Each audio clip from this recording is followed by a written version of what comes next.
Jeff Nadu will join me in just a second.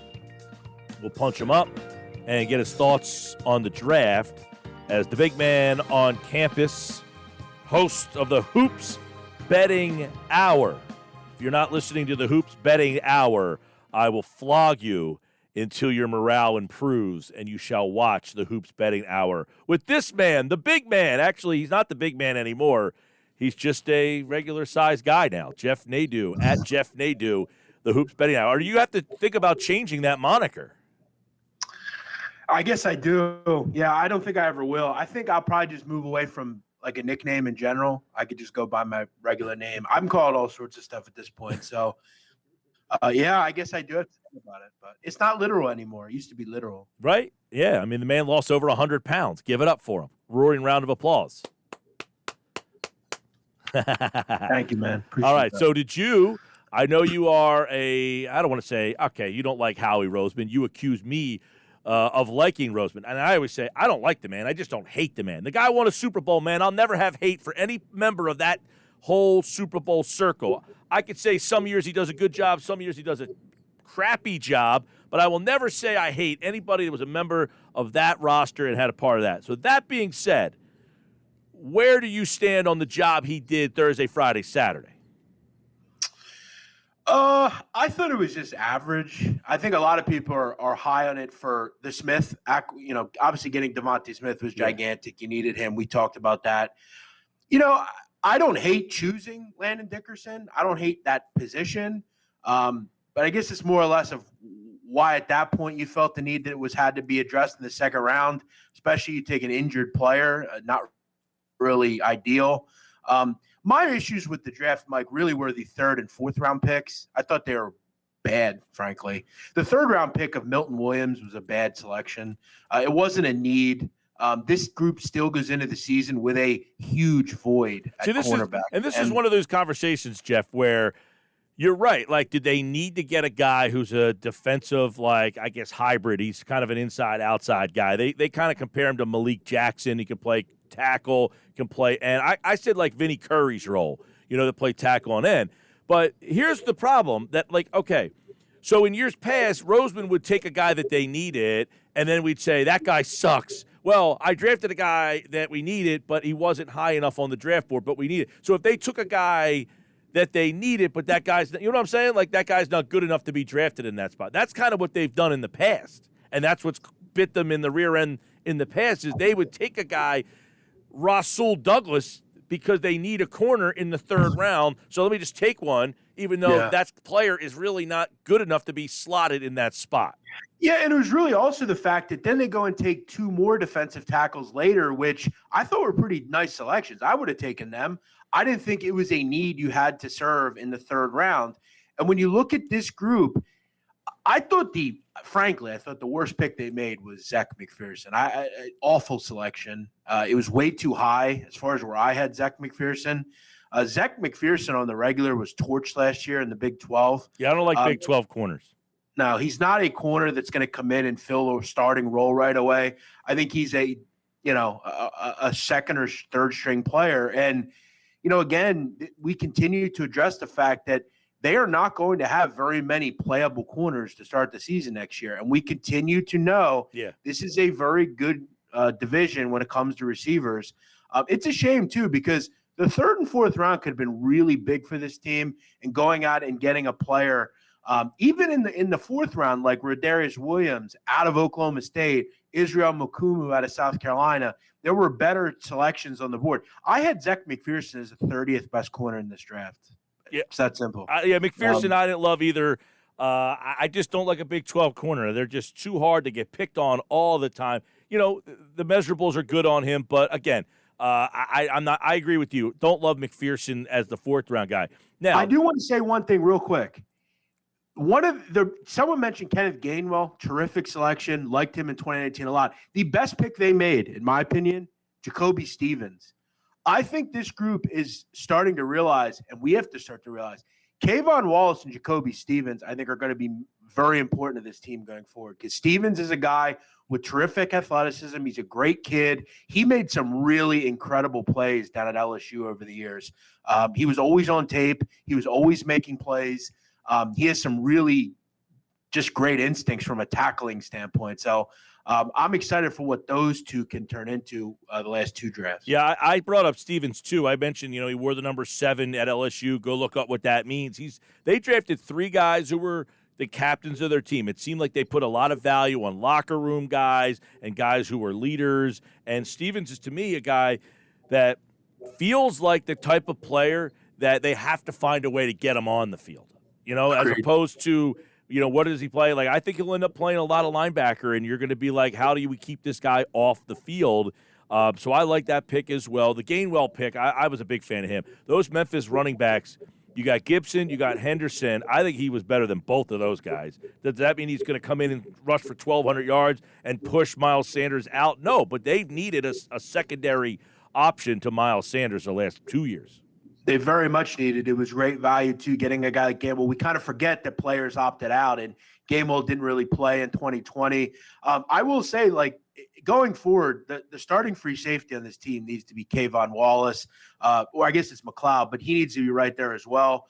And McLeod's on his way out here. And, when you look at outside linebacker, I know they think Jannard Avery is going to be the outside linebacker, but Jacoby Stevens might start as outside linebacker starting day one. It's interesting.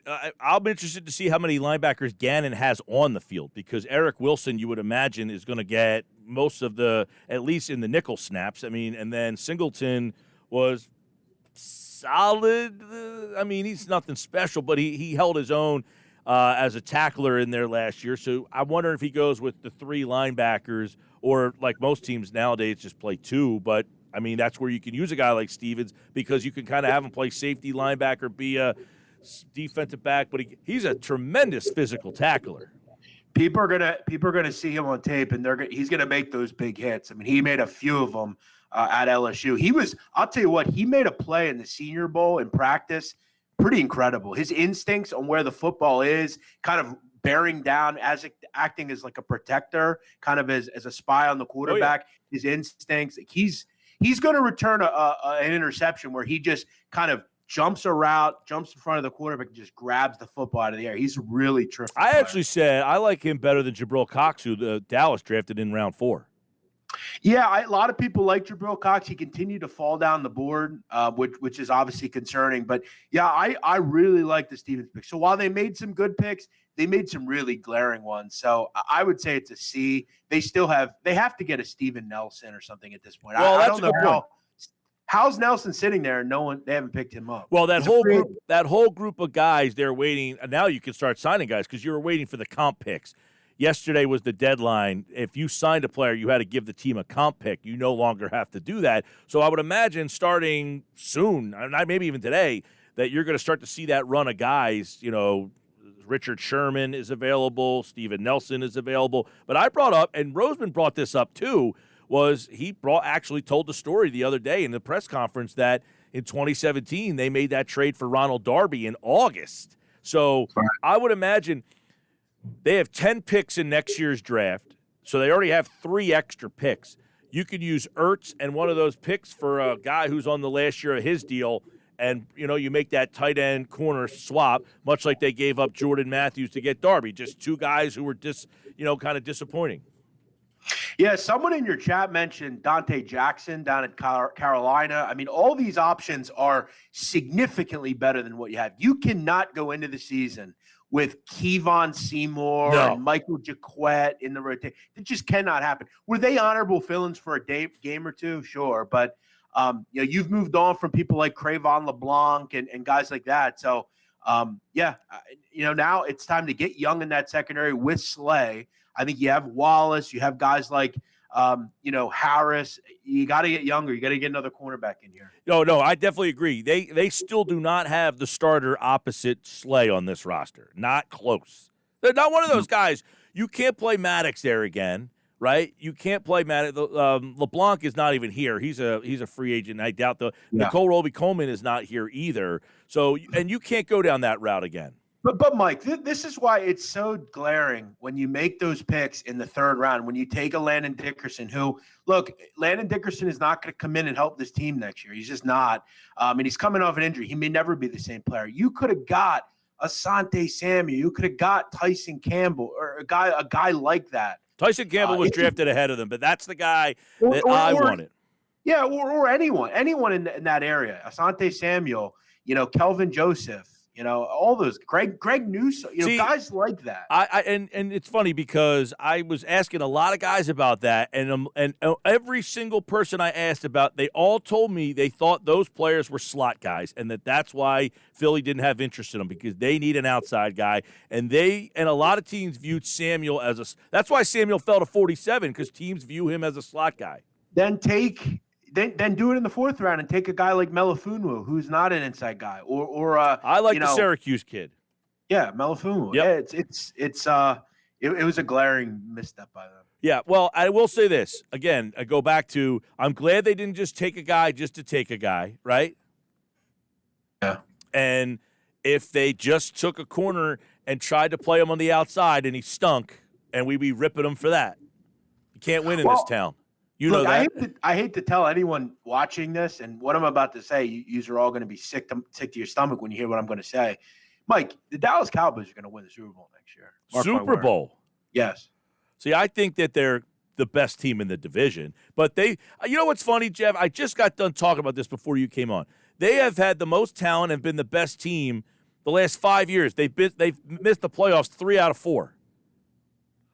I'm not telling you that a draft fixes teams, but I'm going to tell you right now, they had needs. They have a great offense, as you just said. They have a quarterback when healthy that's as good as it gets. Yep. They made some terrific decisions in the NFL. I mean, Micah Parsons is a complete game changer. He's the captain of a defense. He's an elite player. They have a pass rush. They went out and got one corner and one safety that I absolutely loved. You mentioned Jabril Cox, a guy that can play hybrid positions.